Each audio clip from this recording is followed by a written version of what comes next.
tout le monde et bienvenue dans cette nouvelle vidéo. Je m'excuse d'avance si jamais vous entendez des bruits en fond. J'ai mes voisins qui font un peu de bruit en ce moment. Aujourd'hui, on se retrouve pour mon bilan de mes lectures du mois d'avril et il y a eu pas mal de lectures. Alors, j'ai pas forcément tous sur moi parce que certains, je les ai lus en e-book. Donc, on va commencer en tout premier avec L'Appel de la forêt de Jack London que j'ai lu en VO, donc en anglais. C'était la première fois que je lisais du Jack London. Vous connaissez probablement, c'est un grand auteur américain. Puis le chien Buck, qui est croisé entre différentes races, notamment Saint-Bernard. Donc c'est un chien assez costaud, qui à la base vit en Californie, dans une maison de riche par son propriétaire, si je me rappelle bien, enfin son maître est un juge. Sauf que un jour, l'un des employés justement de son maître le kidnappe parce que cette personne-là en fait est endettée. Et donc, elle décide de voler ce chien-là pour le revendre à un trafiquant de chiens, tout simplement, puisque à cette époque-là, il y a la ruée vers l'or en Alaska et au Canada. Et donc, Buck va être transporté jusque là-bas, et puis surtout, il va être maltraité parce que Buck, au départ, il ne se laisse pas faire. Et donc, les hommes vont un peu lui apprendre qui c'est qui décide, qui c'est qui est le chef, et donc malheureusement, il va se prendre beaucoup de coups qui vont le soumettre, l'asservir. Et donc, il va devenir un chien de traîneau. Et donc, on suit ses différentes aventures, puisque parfois, il va changer de maître ou de propriétaire. Et donc, on va voir comment, justement, Buck fait pour s'adapter à cette vie un peu sauvage, et puis surtout à ces terres, puisque, par exemple, il n'a jamais vu la neige de toute sa vie, donc on le voit découvrir la neige, on le voit aussi cohabiter avec d'autres chiens. Parfois, ça se passe bien, parfois, ça se passe pas du tout bien. Et donc, on voit, en fait, vraiment tout du long son évolution de chien domestique à, on va dire, un peu bête sauvage, puisque petit à petit, en fait, il y a un peu cette bataille entre rester proche de l'homme et donc de la civilisation, et puis retourner vers ses racines, vers ses ancêtres, notamment le loup, et donc rejoindre la nature sauvage. J'ai adoré cette lecture, je l'avais fait en lecture commune avec une copine à moi sur Booksta, et en fait, donc c'était la première fois que je lisais du Jack London, et j'ai adoré d'avoir le point de vue du chien, parce que vraiment on suit le chien, on est dans sa tête. Mais ce que j'aimais, c'est qu'on sentait quand même qu'on avait affaire à un chien, pas forcément à un être humain, dans le sens où, voilà, Buck ne pensait pas forcément comme un humain, ça reste un animal. Il y a des différences, mais bien sûr, il ressentait certaines émotions, etc. Mais disons que le cheminement, la façon de penser est différente de l'homme. Et j'ai adoré, comment vous dire, que forcément on s'attache à ce chien, mais on s'attache aussi aux autres bêtes qu'il rencontre sur son chemin. C'est une lecture quand même assez dure, parce que vous vous doutez bien qu'on est en plein dans la rue vers l'or. Les chiens entre eux ne sont pas forcément très gentils, hein. Il y a toujours cette bataille entre qui est un peu le mâle alpha ou pas, donc vous vous doutez bien qu'on va voir des humains mourir, mais aussi des chiens mourir. Et les détails sont présents, et donc si, comme moi, vous êtes amoureux des chiens depuis toujours, soit vous allez pleurer, ou vous allez être un peu, enfin pas traumatisé, mais ça va vous faire beaucoup de mal de lire ça. Mais il n'empêche que la lecture est quand même incroyable. La façon dont la nature est dépeinte est vraiment époustouflante. On se sent vraiment dans un, comment dire, on se sent en fait en danger. Comme les personnages, on se dit à tout moment, une catastrophe peut arriver. Elle peut venir de la nature ou d'inconnus qui débarqueraient, ou de créatures, d'animaux quoi, qui arriveraient aussi. Mais j'ai vraiment adoré, et puis c'est surtout de voir l'évolution de Buck. En fait, j'avais l'impression qu'en même temps que Buck évoluait, nous aussi lecteurs on évoluait, c'est-à-dire qu'on commence avec un Buck très naïf, innocent, comme le lecteur, et puis petit à petit, en fait, en même temps que Buck, on se prend la dure réalité en pleine face, et donc nos points de vue, notre vision change, tout comme Buck, et c'est ça que j'ai adoré en fait, c'est très très bien fait. Et puis il y a quand même des scènes très touchantes, très belles, enfin. Je vous dis, ça vaut le coup d'être lu parce que ça fait réfléchir sur certains éléments, notamment le traitement qu'il y a eu des chiens à l'époque pour juste comment dire, comment on dit en français, en anglais, l'adjectif c'est greedy. Oh, pour la cupidité peut-être. Et ce que j'ai bien aimé aussi, c'est que, alors là du coup je les ai lus seuls, mais en fait dans mon édition, il y a 3 nouvelles en fait qui n'ont rien à voir avec l'histoire, qui sont vraiment 3 histoires différentes, et en fait elles sont incroyables. Et au final, je les ai limite trouvées plus percutantes que le roman parce qu'en fait, elles sont tellement courtes que beaucoup plus rapidement et beaucoup plus brutalement, l'auteur nous met la gifle, tout simplement. Vraiment, et elles sont horribles, elles sont vraiment encore pires. Enfin, peut-être parce que justement elles sont très courtes, donc l'horreur est omniprésente et donc ça s'enchaîne, ça arrive très vite. Mais j'ai beaucoup aimé. La première c'était To Build a Fire et la deuxième Bâtard. Je pense que ça va être pareil en français. Hein. Et la troisième Love of Life. À l'occasion, je vous recommande vraiment de les lire parce que vraiment, limite, je les ai vraiment préférés à l'histoire. Ensuite, on va continuer, je vais mettre les images là et je vais en parler très rapidement, mais j'ai lu le tome 2 et 3 de Fille unique. Voilà, donc en e-book, c'était un partenariat. Et pas si fou que ça en fait. Par rapport au tome 1, ça a été un peu pas la descente aux enfers, mais la déception. Le tome 2, j'ai pas du tout aimé. C'est-à-dire que là, je mettrais à peine 2 étoiles. Parce que le scénario était complètement tiré par les cheveux, irréaliste. C'est-à-dire que jamais dans la vraie vie, ça se passe comme ça. Jamais dans la vraie vie, les personnes font ça et les personnes réagissent comme ça. Enfin, ça n'a aucun sens. J'ai pas du tout aimé parce que là, j'ai trouvé que, en fait, ce que j'avais aimé dans le tome 1, c'est que ce soit l'histoire de Paloma qu'on suivait plus précisément dans le tome 1 ou celle des autres filles, je trouvais que c'était quand même très réaliste et qu'on pouvait s'identifier justement à ces filles-là par rapport à ce qu'elles ont vécu, le harcèlement, d'être orpheline et plein d'autres choses. Mais là, en fait, dans le tome 2, et ben justement, j'ai perdu cette identification-là. Pour moi, il n'y en avait... Enfin, on ne pouvait absolument pas s'identifier au personnage et à ce qui se passait. Et donc, c'est ça qui a fait que j'ai pas du tout aimé, que j'ai pas du tout accroché. Dans le tome 3, c'est déjà mieux parce que ça paraît beaucoup plus cohérent. Là, on suit... En fait, dans le tome 2, on suit... J'ai oublié son prénom, je l'écrirai là. Mais on suit cette fille-là.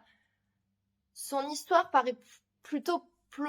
Oui, ça paraît plausible, mais disons que ce que font certains personnages pour elle et ce qui se passe du coup après l'enchaînement d'actions n'a aucun sens. Aucun. Dans le tome 3, je crois que c'est Sierra. Si c'est pas le cas, je mettrai là le... Mais sinon, c'est Sierra. Et là, son histoire déjà paraît dans l'ensemble plutôt cohérente, clairement. Mais là, je l'ai davantage apprécié parce que ce qui s'est passé déjà était sain, parce que dans le tome 2, il y avait des choses qui se passaient qui n'étaient pas du tout saines. Je me suis dit, c'est pas ça la solution, c'est pas bien là ce que vous êtes en train de faire. Le message le message qu'on transmet notamment aux ados qui lisent ça, je le trouve pas très bon. Dans le tome 3, il est très positif parce qu'on a vraiment un vrai dialogue, on a un vrai échange. Et donc, on a une vraie évolution du personnage, on a en fait une véritable communication qui est établie et qui se développe. Et donc ça, c'est super. Donc le tome 3 était beaucoup mieux. Je vais lire la suite, le tome 4 et le tome 5, le tome 5 est le dernier de cette saga-là. Mais voilà, je vous avoue que là, je n'ai plus trop d'attentes. On continue avec ce qui est, je pense, ma meilleure lecture du mois d'avril. C'est pas une relecture, c'est vraiment une lecture. Donc vous allez dire, mon Dieu, elle arrive 10 ans après la guerre. Mais j'ai lu le tome 1 de Hunger Games, de Suzanne Collins. En VO, de l'anglais, encore une fois de plus. Et j'ai adoré. Alors, on va pas se mentir, il y a des points de critique à faire sur le bouquin, mais je passe outre les critiques, on va dire. Donc c'est une dystopie que vous devez probablement connaître, ça avait été adapté en film. Et j'ai adoré parce que ça s'enchaîne super bien, super vite.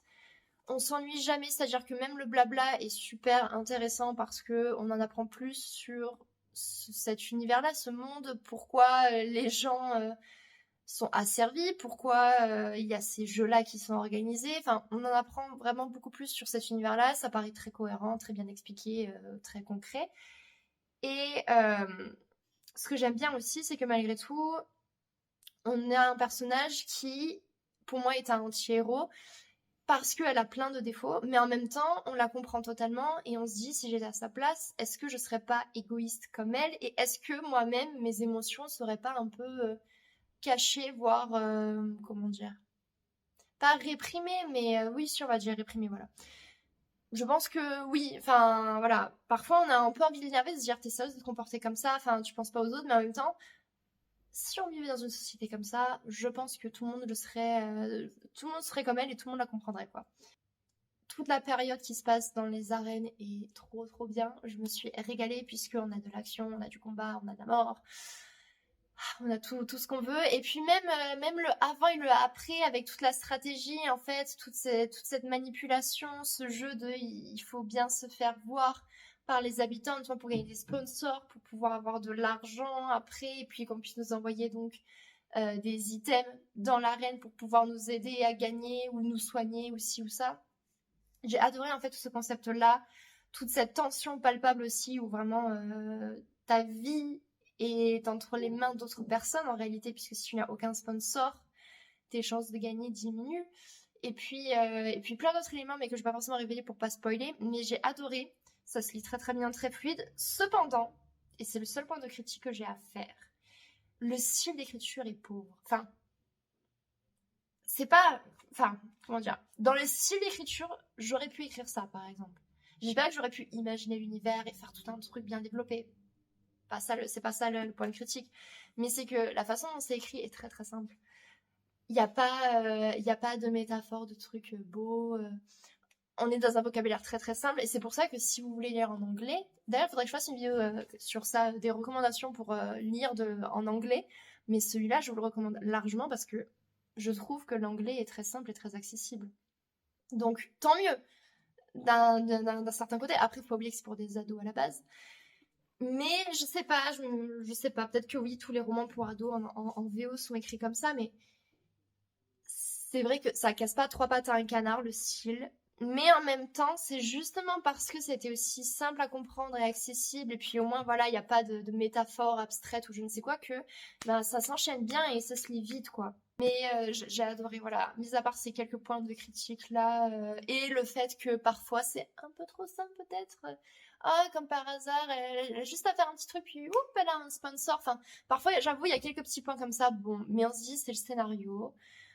Faut bien le justifier, il faut que ça arrive parce que sinon, bah, en fait, ils vont juste crever. Donc bon, voilà, il n'y a pas le choix. Mais franchement, enfin, j'adore la dystopie, donc forcément que je l'ai aimé, quoi.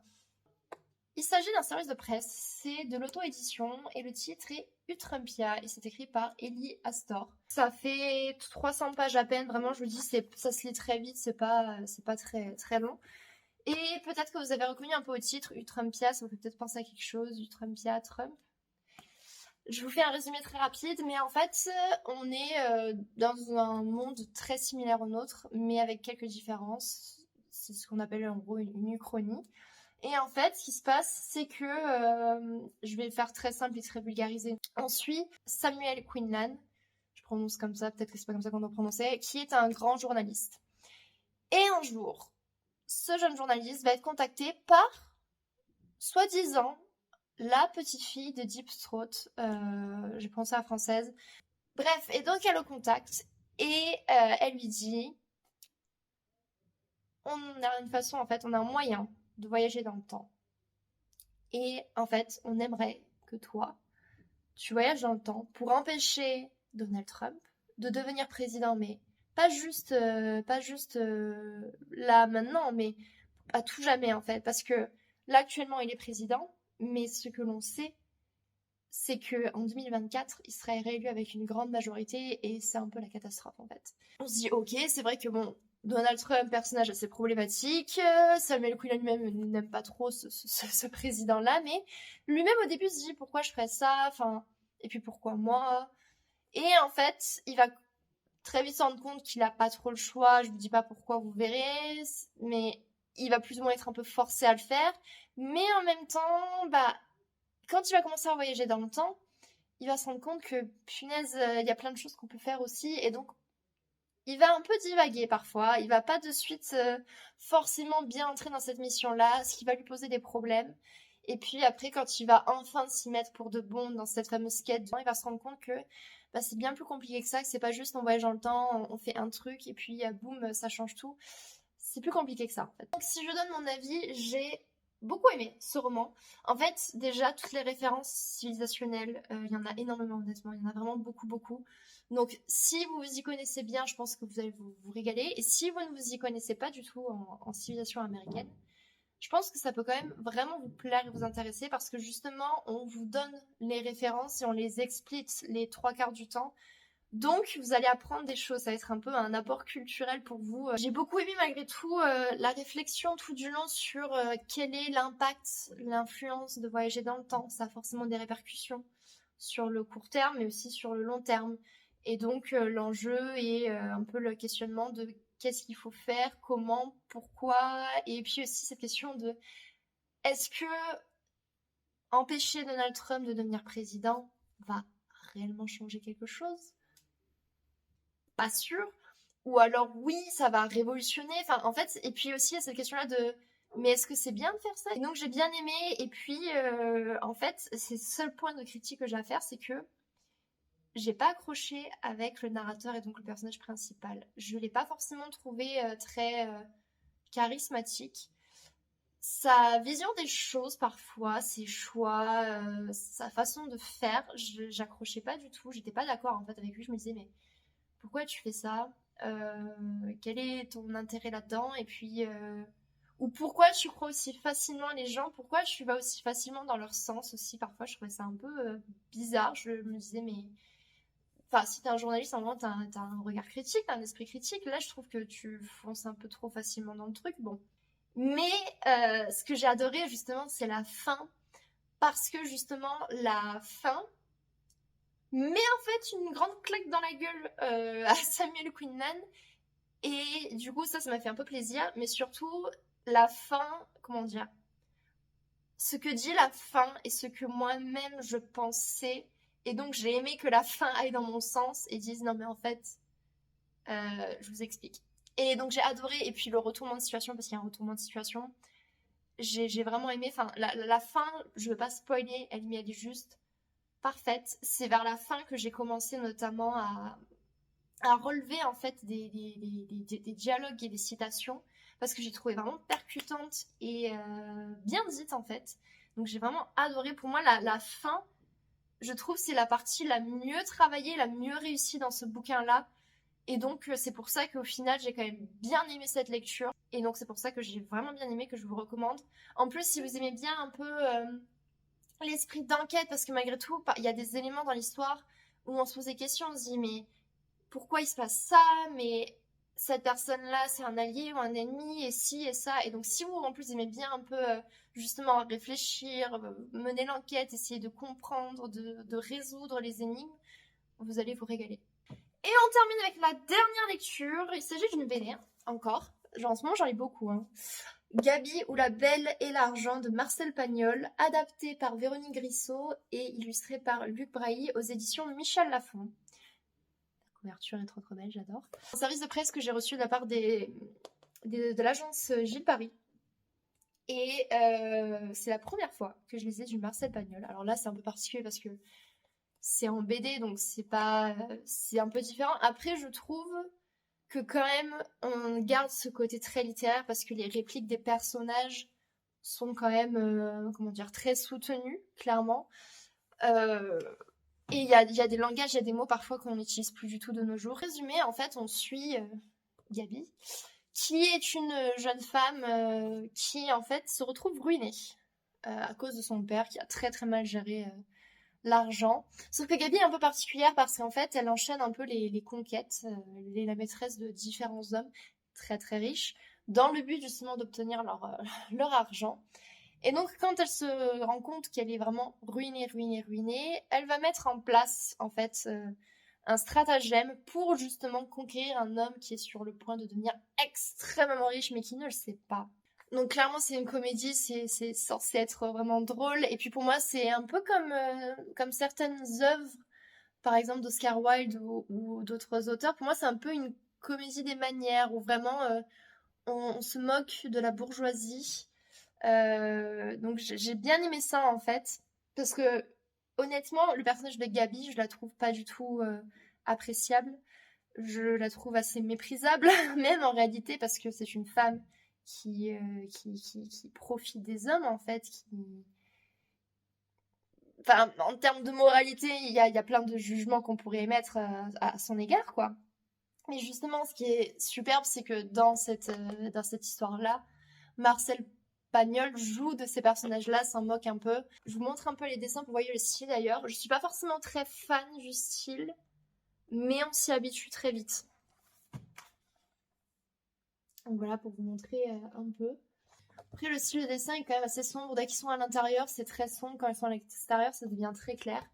Mais voilà, j'ai bien aimé. Après, voilà, c'est pas une lecture, malheureusement, qui va me marquer. Je pense que d'une part à cause des dessins, où je suis quand même pas fan.